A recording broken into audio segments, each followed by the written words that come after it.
maybe you can just take screenshot of this filtration, how we use these filters, monthly sales, price, and the very important two metrics, rating count plus the gross margin. You can play those, the rating count 100 or 150 or 200 is maximum, 200 is fine.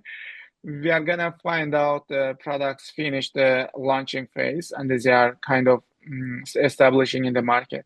The gross margin, you can start with 75.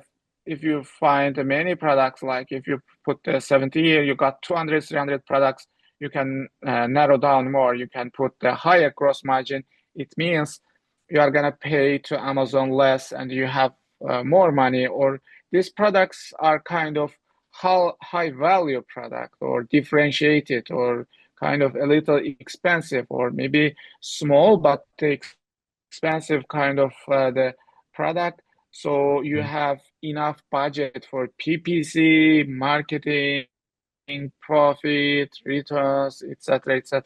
Because if your the gross margin is very small, like the 50%, it automatically means your the profit is going to be under 10%.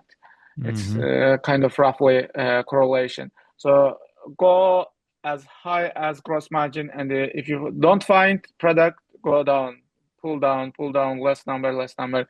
Hopefully you can find your next product. Nice. Very interesting approach, man. Thank you.